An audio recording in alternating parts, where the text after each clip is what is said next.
إن الحمد لله نحمده ونستعينه ونستغفره ونؤمن به ونتوكل عليه ونعوذ بالله من شرور أنفسنا ومن سيئات أعمالنا من يهده الله فلا مضل له ومن يضلل فلن تجد له وليا مرشدا وأشهد أن لا إله إلا الله وحده لا شريك له ولا ضد ولا ند ولا مثيل له ولا مثال له وأشهد أن سيدنا ومولانا ومعلمنا ومرشدنا ومخرجنا من الظلمات إلى النور محمدا عبده ورسوله أرسله الله بالحق بشيرا ونذيرا وداعيا إلى الله بإذنه وسراجا منيرا فقد بلغ الرسالة وأدى الأمانة ونصح الأمة وكشف الغمة فترك أمته على المحجة البيضاء ليلها كنهارها لا يزيغ عنها إلا هالك اللهم صل وسلم وبارك عليه وعلى آله وأصحابه وأزواجه وذرياته وأهل بيته أجمعين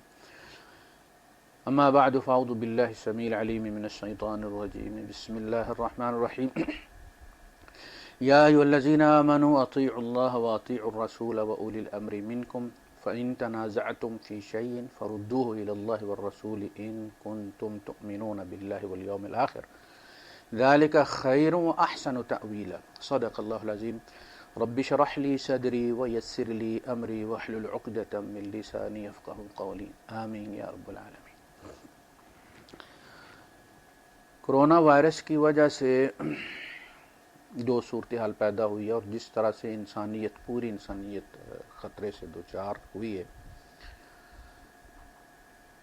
اس کے نتیجے میں جو اقدامات ہمارے یہاں مسلمان ممالک کے اندر خصوصاً عرب ممالک کے اندر جو احتیاطی تدابیر کی گئی ہیں، ان میں انسانوں کے ایسے تمام مواقع جہاں پہ وہ اکٹھے ہوں ان کا رستہ روکنے کے لیے، اس اجتماع کو روکنے کے لیے، ان کی آپس کی جو اکٹھ ہے اس کو روکنے کے لیے انہوں نے مختلف اقدامات کیے ہیں، یہاں تک کہ اپنی امیگریشن بند کر دی ہے، اور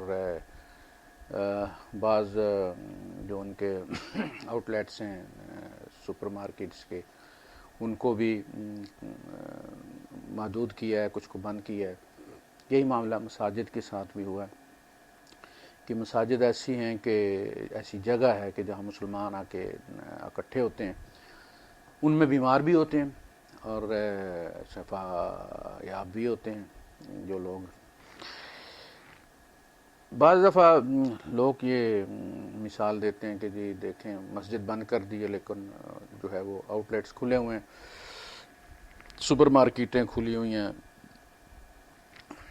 تو یہ سپر مارکیٹیں جو ہیں یہ بھی انسان کی ضرورت کی چیزیں، اگر آپ یہ تقاضا کرتے ہیں کہ مسجد بند کی ہے تو دکانیں بھی ساری بند کر دیں، تو آپ خود سوچیں کہ یہ کس قسم کا مطالبہ ہے اور کس قسم کا تقابل ہے۔ وہ ضروریات زندگی ہے، مسجد میں نہ آنے سے بندے مریں گے نہیں، لیکن وہاں کھانے کو اگر ان کے پاس کچھ نہ ہوا تو وہ مریں گے، لہذا وہ ضروری ہے آکسیجن کی طرح، تو اس کے ساتھ تقابل نہیں بنتا۔ خیر اس میں پھر جو لوگ اس ماحول میں نہیں پلے بڑے، کبھی اولی الامر کے تابع نہیں رہے، ہر بندہ اپنا مالک خود ہی ہے اور خود مختار ہے، مساجد ہیں تو وہ بھی خود مختار ہیں، ان کے لیے یہ بڑی عجیب بات ہے۔ لیکن یہ ایک حقیقی اگر دیکھا جائے جو خلافت کا ایسنس ہے وہ اسی میں ہے کہ اولی الامر جو ہے وہ اس کی اطاعت کی جائے اور اس کو یہ حق دیا جائے کہ وہ اجتماعیت کی فلاح کے لیے اور اجتماعیت کی حفاظت کے لیے جو اقدامات لینا چاہے وہ لے سکتا ہے۔ ہم اپنی مساجد الگ کر کے بیٹھے ہوئے ہیں، ایک دوسرے کی مسجد میں ہماری نماز نہیں ہوتی، یہ کیا ہے؟ فلاں کا داخلہ منع ہے، بورڈ لگے دیکھیں آپ نے، یہ کیا ہے؟ جتنی جو ہے وہ تکلیف مساجد کے بند ہونے پہ لوگوں کو ہوئی ہے، اتنی تکلیف اگر ان فتووں پہ ہوتی تو میرے حال میں امت سدھر بھی جاتی۔ فلاں کے پیچھے نماز پڑھ لی ہے، نکاح فاسد ہو گیا ہے، فلاں کا جنازہ پڑھ لیا ہے، نکاح فاسد ہو گیا ہے، تجدید ایمان کرو، تجدید نکاح کرو، یہ جب فتوی آئے تو کوئی بولا ہے؟ یعنی رائیونڈ ایک بڑی مشہور جگہ ہے، وہاں کا اگر مفتی یہ کہتا ہے کہ اگر مماتی کے پیچھے نماز پڑھی ہے تو وہ دہرائی جائے، نماز نہیں ہوتی، اس کا مطلب ہے ان کے نزدیک مماتیوں کی مساجد ہی نہیں ہیں۔ تو اس پہ تو بڑی تکلیف ہوئی کہ حاکم جو ہے اس نے کیوں مسجد بند کی ہے۔ اور یہ کہنا کہ جی حکومت میں تو بے دین لوگ بیٹھے ہوئے ہیں، یہ بھی مت ہے، یہ بھی ہمارا سوء ظن ہے کہ حکومت میں بے دین بیٹھے ہوئے ہیں اور مسجدوں میں بڑے دیندار بیٹھے ہوئے ہیں۔ وہ بے دین اللہ پر بھی ایمان رکھتے ہیں، رسول پر بھی ایمان رکھتے ہیں، قبلہ بھی وہی ہے ان کا، حج بھی کرتے ہیں، منہ اس قبلے کی طرف کر کے تو نماز پڑھتے ہیں، آخرت پر بھی ایمان رکھتے ہیں، فرشتوں پر بھی ایمان رکھتے ہیں، مر کے اٹھنے پر بھی ایمان رکھتے ہیں۔ اب مجھے بتائیے آپ میں ان کے مقابلے میں کون سی دینداری زیادہ ہے؟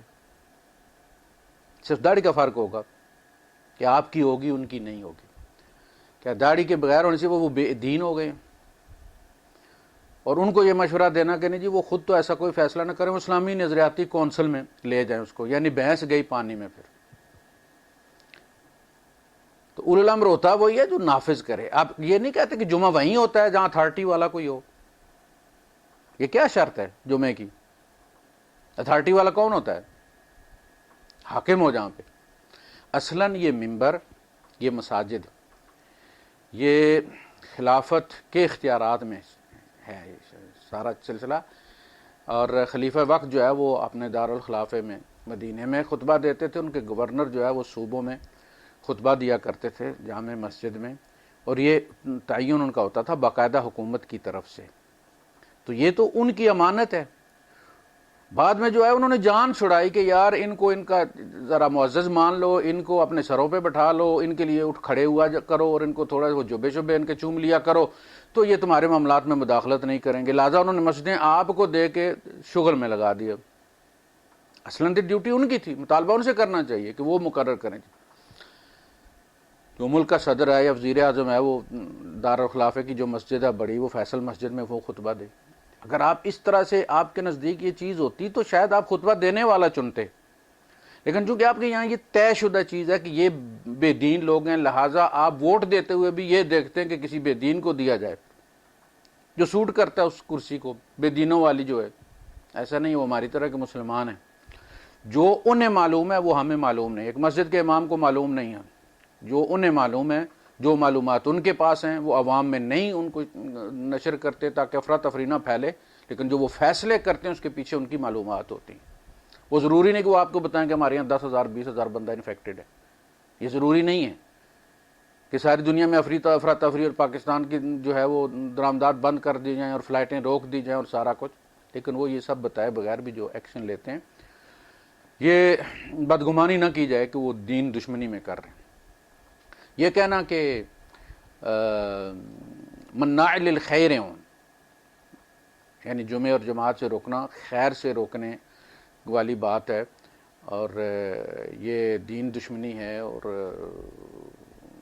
ایسی کوئی چیز نہیں ہے۔ دین دشمنی نہیں ہے، یہ احتیاطی تدابیر ہیں، اور وہ خلوص نیت سے اپنے عوام کے جو کہہ لیں کہ خیر خواہ۔ بہرحال عرض یہ کرنی تھی کہ یہ اقدامات لینا ان کی فرائض منصبی میں شامل ہے کہ کس طرح عوام کو روکا جائے، اور وہ اس کو کر رہے ہیں۔ اور یہاں چونکہ ہمیں ماننے کی عادت ہے احکامات، لہٰذا سب مان رہے ہیں۔ سب کو کہا گیا جی آپ مساجد بند کر دیں اور اپنے گھر میں نماز پڑھیں، جماعت سے پڑھ لیں، 2-4 بندے جو بھی ہیں پڑوس سے منگا لیں، 2-4 بندے آپ نماز پڑھ لیں، آپ کے یہاں جگہ نہیں ہے پڑوسی کے پاس جا کے پھر آپ کر لیں، لیکن آپ اپنے گھر کے اندر نماز پڑھیں تاکہ اگر کوئی بائی دا وے بیمار ہے تو وہ بیماری آپ کے گھر تک رہے، یعنی ایسا نہ ہو کہ ہمارے ہاسپٹل بھر جائیں اور پھر ہم کنٹرول نہ کر سکیں، کسی کی بھی مدد نہ کر سکیں۔ جب ہم جاتے ہیں شاپنگ مالز کے اندر تو وہاں ہماری کوئی مجبوری نہیں ہوتی، ہم فاصلہ بھی رکھ سکتے ہیں، اور اگر کوئی چھینک رہا ہے تو اس سے رستہ بھی تبدیل کر کے دوسری طرف جا سکتے ہیں. لیکن مسجد میں تو آپ باندھ کے رکھ لیتے ہیں نا بندوں کو, وہ کہیں بھاگ تو نہیں سکتے. اب پچھلی صف والے نے چھینک ماری ہے تو اگلی 2 صفوں تک وہ جائے گی, اب تو وہ اگلے والے بھاگ تو نہیں سکتے, وہ تو باندھ کے کھڑے کیے گئے ہیں کہ یہ ساری سونگو, انہیل کرو اس کو جو بھی آیا ہے. پھر یہ کہ ایک بندے کا ناک بہ رہا ہے مسلسل اور وہ سجدہ جب کرتا ہے تو آپ کو پتہ ہے وہ ہاتھوں میں نماز کے دوران بھی جو ہے وہ صاف کرتا رہتا ہے, آگے سے پیچھے سے سارا کچھ, اور گرتا بھی ہے, اس کے کپڑوں پہ بھی گرتا ہے, ہاتھوں پہ بھی لگتا ہے, ناک پہ بھی لگتا ہے. جب سجدہ کرتا ہے تو پھر وہ نماز پڑھ کے ہٹتا ہے, دوسرا اس کی جگہ سنتے پڑھنے آ کے کھڑا ہو جاتا ہے اور وہ سب کچھ پھر سونگتا ہے اور اس کو بھی لگتا ہے سارا کچھ. یہ شاپنگ مال میں تو ایسا نہیں ہوتا, وہاں تو کندھے سے کندھا ملا کے اور پاؤں پہ پاؤں چڑھا کے کوئی نہیں کھڑا ہوتا, یہ مساجد میں ہوتا ہے. دوسری جگہوں کی نسبت یہاں 80% زیادہ چانسز ہوتے ہیں کہ وائرس زیادہ نقصان پہنچائے گا, لہذا انہوں نے اقدامات لیے ہیں اس میں. دوسری بات اس کے بعد یہ ہے کہ جمعہ اصلاً یوں سمجھ لیں کہ ایک پارلیمنٹ تھی جو جامع مسجد تھی, مسجد نبوی, اور ابو بکر صدیق رضی اللہ تعالیٰ عنہ نے بیعت جو کی تھی ثقیفہ بن سعدہ کے اندر, اس کی اگلے دن جو ہے وہ مسجد نبوی میں ووٹ آف کانفیڈنس انہوں نے لیا. انہوں نے کہا جی کل تو ایسے حالات تھے کہ وہ بیعت لینا ضروری ہو گیا تھا ورنہ کوئی اور فتنہ اٹھ کھڑا ہوتا. آج میں آپ کو کہتا ہوں کہ میں آپ جیسا بندہ ہوں, آپ جیسا مسلمان ہوں, میں آپ سے بہتر نہیں ہوں. آپ اگر کسی اور کو منتخب کرنا چاہتے ہیں تو جی بسم اللہ, اور اگر آپ میری بیعت کو کنٹینیو رکھنا چاہتے ہیں تو بھی آپ کی مرضی ہے. اور وہاں پھر ان کو ووٹ آف کانفیڈنس دیا گیا.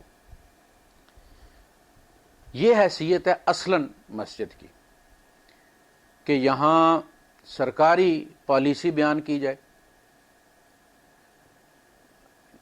بجائے اس کے کہ اپنے میڈیا سیلز کے جو آگے اسپوک پرسنز ہیں جو بھی, یا جن کو آپ کہتے ہیں کہ جی وہ بلا کے 250 200 300 اور ان سے خطاب کرنے کی بجائے آپ اپنی پارلیمنٹ میں جائیں, وہاں بات کریں. آپ یوں ثابت کرنا چاہتے ہیں جیسے آپ کو سوشل میڈیا نے چنا ہے اور آپ ان کے وزیر اعظم ہیں اور یہ آپ کی جو ہے وہ یہ نمائندے جو ہیں سوشل میڈیا والے نمائندے جو آپ کے ہیں وہ اصل آپ ان کے سامنے جواب دہ ہیں, لہٰذا ان کو آپ وضاحتیں پیش کرتے ہیں, ان کو آپ مطمئن کرتے ہیں, لیکن آپ پارلیمنٹ میں نہیں جاتے. پارلیمنٹ میں نہ جائیں, آپ مسجد میں آ جائیں. یعنی یہ صلاحیت تو ہونی چاہیے نا خلیفہ کے لیے. 20 کروڑ کا اگر ایک بندہ حاکم ہے تو پھر اس خلیفہ کو اس قابل ہونا چاہیے کہ وہ اگر ایک پارلیمنٹ میں ان کا سامنا نہیں کر سکتا تو مسجد والی میں آ جائے, وہاں بات بیان کرے, وضاحت کرے, ان کو مطمئن کرے. تو اصلاً مسجد جو تھی یہ حکومت کا ایک سیکشن تھا. یہ بات نوٹ کریں آپ کہ یہاں یہ 2-4 اینٹیں لگا کے اپنا امام نہیں بنا لیا جاتا, بلکہ اصلاً اس سسٹم میں یہ ہوتا ہے کہ حکومت کی طرف سے امام منتخب کیا جاتا ہے, وہ حکومت کو جواب دہ ہوتا ہے. اور یہی ہوتا تھا, گورنر جو تھا وہ اگر نماز میں دیر کرتا تھا تو خلیفہ وقت کو اطلاع کی جاتی تھی کہ جناب جو ہمارے گورنر ہیں یہ تبدیل کریں, یہ نماز میں لیٹ آتے ہیں یا ناغہ کر جاتے ہیں, بعض دفعہ نہیں بھی آتے. تو جماعت کروانا گورنر کے فرائض منصبی میں بھی شامل تھا, اور وہیں وہ وضاحت دیا کرتے تھے, جمعے میں پالیسی بیان دیا کرتے تھے. تو ہم کیا کرتے ہیں جمعے میں, یعنی جمعہ اللہ پاک نے ایک ایسا ایونٹ ہے مقرر کر دیا ہے کہ اس کو نہ مارشل لا روک سکتا ہے نہ کوئی اور روک سکتا ہے. لازم ہر دور میں یہ دستیاب رہا ہے. تو اس کا نتیجہ کیا نکلا, جب ہر بندہ اپنی مرضی کا مالک ہو گیا, ہر امام اپنی انتظامیہ کا محتاج ہو گیا, تو پھر مساجد میں کیا ہوا؟ کوئی اویئرنیس پیدا کی جاتی ہے لوگوں کے اندر، حالات کے مطابق کوئی چینج، کوئی اوپننیس پیدا کیا اپنے معاشرے میں. ایک مزدور یہاں سے گلف سے ہو کے جاتا ہے، 2 سال 4 سال کام کر کے جاتا ہے، تو ہمارے ایک مفتی سے زیادہ وسیع القلب اور وسیع الذہن اور وسیع النظر ہوتا ہے. وہ کسی کے پیچھے بھی نماز پڑھ لیتا ہے، چونکہ یہاں سے عادت ہے کسی کے پیچھے بھی نماز پڑھ لینے کی. یہاں تک کہ دوسری جماعت جب ہوتی ہے تو بغیر داڑھی والا بندہ کھڑا ہوتا ہے، بلکہ بغیر داڑھی والے کو دھکیل کے آگے کرتے ہیں، نہیں آپ آگے ہو جائیں، آپ آگے ہو جائیں، اس کے پیچھے پڑتے ہیں. 2 3 4 جماعتیں ہوتی ہیں، وہ عادی ہوتا ہے کسی بھی جماعت میں، وہاں وہ اس کو کوئی مسئلہ نہیں. لیکن پاکستان میں امام ہی نہیں جو دوسری جماعت ہونے دیتا، یعنی اس کے ذہن میں ہی نہیں ہے کہ یہ چیز بھی ہوتی ہے. تو ہم ہیں کنویں کے مینڈے. ہمارے مفتی صرف اپنی فقہ کے مفتی ہیں، اس سے باہر نکلنا وہ خیانت سمجھتے ہیں کہ ہم مقلد ہیں اور نکاح ہو گیا ہمارا امام صاحب کے ساتھ، اور اسے نکلنا جو ہے یہ نشوز اور طغیان ہے، بس اس کو فالو کرنا. ہمارے مفتی صاحب، مفتی تقی عثمانی صاحب ماشاءاللہ ہمارے یہاں میری والی مسجد میں خطاب کر کے گئے ہیں، ہمارے اچھی سلام دعا ہے ان کے ساتھ. ان جیسا بندہ جو شرعی کورٹ کا چیف جسٹس رہا ہے، جس نے بینکنگ پہ ایسی کتاب لکھی ہے جو پڑھنے والے کے رونگٹے کھڑے کر دیتی، اتنی ڈیپتھ ہے ان کے علم کے اندر اس فیلڈ میں. لیکن دین کے معاملے میں دیکھیں آپ، وہ کہتے ہیں میرے دوست ہیں وہ تبلیغی جماعت میں ایک، اور ان کو اکثر رسول اللہ صلی اللہ علیہ وسلم خواب میں آیا کرتے. اس کا مطلب ہے یہ بھی ایک کوالٹی ہے مسلمانوں میں کہ جس کو اللہ کے رسول اکثر خوابوں میں آتے ہیں اور وہ کسی کے لیے ریفرنس بن گئے ہیں. اس کا مطلب ہے کہ یہ چھوڑو ہیں. یہ تبلیغی جماعت میں بہت زیادہ لوگ اس قسم کے خوابوں کو کرتے ہیں.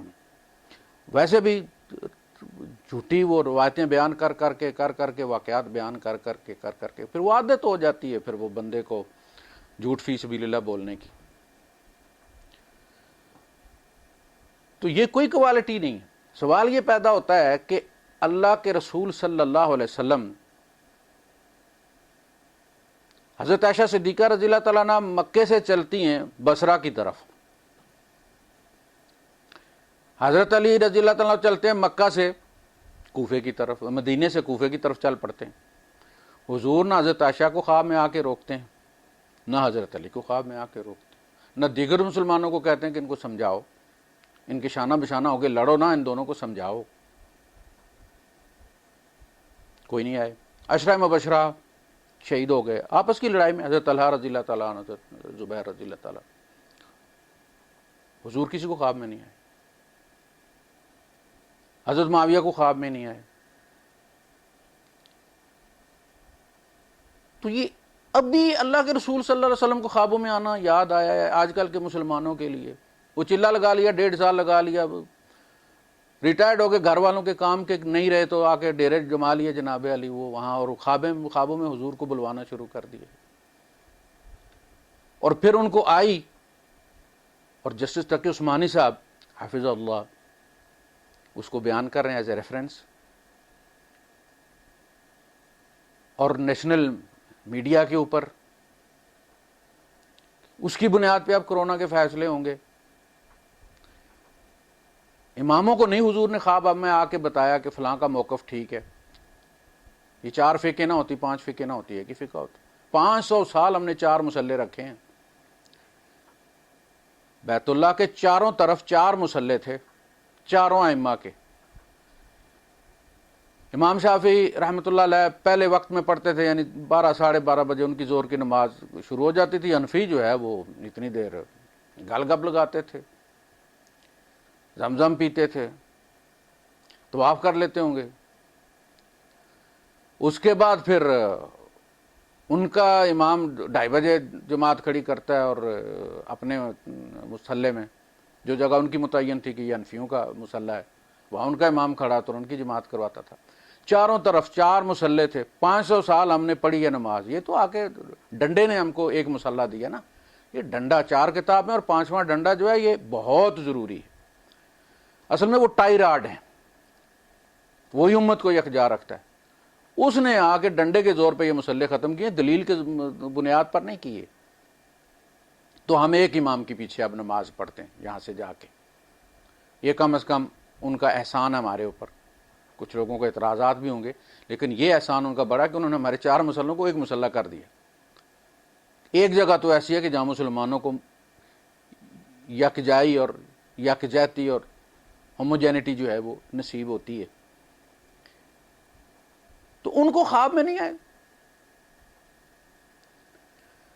کہ کم از کم فقہ تو ایک رہتی. صحابہ میں اختلاف تھا. خوابوں کی بنیاد پر کسی کو عزت والا ماننا، کسی کو نیک اور کتب اور غوث ماننا، یہ ہمارے اصل میں ایمان میں پنکچر ہے. اس معاملے میں یہ سب ایک ہی ہیں. یہ کوئی دلیل نہیں ہے. دلیل یہ ہے کہ اللہ کی اطاعت کرو، اللہ کے رسول کی اطاعت کرو، اور اپنے میں سے جو تمہارے حاکم ہیں ان کی کرو. نیچے سے شروع ہوتا ہے یہ، اے سی سے ڈی سی سے اوپر تک جاتا ہے یہ سسٹم پورا.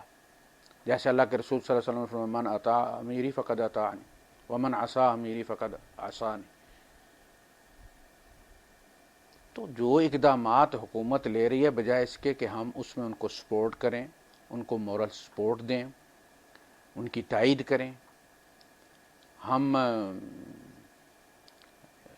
کہتے ہیں جی فلاں کام کیوں کیا اور فلاں کام کیوں کیا، وہ جو مناسب سمجھیں گے. اب دیکھیں اسی میں کہا گیا نا کہ اللہ کی اطاعت کرو، اللہ کے رسول کی اطاعت کرو، اور اولی الامر کی اطاعت کرو اپنے میں سے. اور ذالک خیر و احسن تأویلا، یعنی اللہ پاک یہ کہہ رہا ہے کہ یہ بہترین طریقہ ہے، اور انجام کے لحاظ سے بھی یہ بہترین ہے، احسن ہے. اس سے تمہارے اندر یکسوئی آئے گی، تمہاری قوت مجتمع رہے گی. تو ان اقدامات کو، یا یہ کہنا کہ جی عربوں نے یہ کر دیا فلاں کر دیا، عربوں کے اندر یہ بات ہے کہ دین کے معاملے میں ان کے اندر فلیکسیبلٹی ہے، تشدد نہیں ہے. ہمارے یہاں تشدد ہے. ہم نے ہر چیز کو جو ہمارا اپنا مسلک تھا اس کو ہم نے دین بنا لیا. ان کے یہاں ایسا نہیں ہے. ہمارے یہاں کہتے ہیں جی وہ دوسرے امام کے پیچھے، فقہ کے امام کے پیچھے یہ نہیں ہوتا. ہم حنفی ہیں اور ان کے یہاں امام ہے اور یہ ہمارے پیچھے آ کے پڑھتے. اوقاف کا جو وزیر ہے وہ اکثر و بیشتر جمعرات کو فجر کی نماز وہ ہمارے یہاں پڑھتا ہے، میرے پیچھے پڑھتا ہے. نماز پڑھ کے آ کے ہاتھ ملا کے سلام کر کے جاتا ہے. وہ نہیں کہتے کہ بھائی تم حنفی ہو، تم تو، حالانکہ وہ ہاتھ چھوڑ کے نماز پڑھتا ہے. تو ہمارے یہاں اسی لیے میں نے لکھا تھا کہ بھائی دیکھیں، آپ نے اگر مسئلہ پوچھنا ہے نا، مسئلہ مسجد بند ہوئی ہے امارات میں، آپ مسئلہ پوچھ رہے ہیں مفتی شفیع صاحب سے یا مفتی تقی عثمانی صاحب سے، وہ آپ کو کیا جواب دیں گے؟ وہ جواب دیں گے جو پاکستان والوں کو سوٹ کرتا ہے. آپ یہاں کے مفتی سے پوچھئے وہ کیا کہتا ہے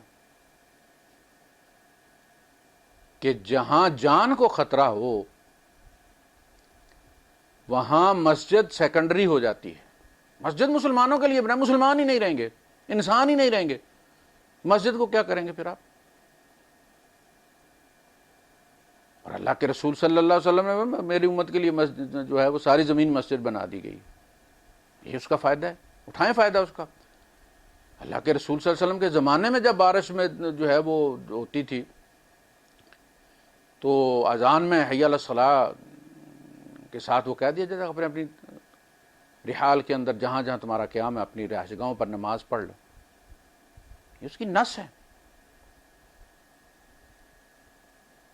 تو گزارش یہی ہے کہ خیر خواہی، حسن ظن، حکمرانوں کے بارے میں حسن ظن سے کام لینا چاہیے، اور حکمران کو بھی عوام کے بارے میں حسن ظن سے کام لینا چاہیے.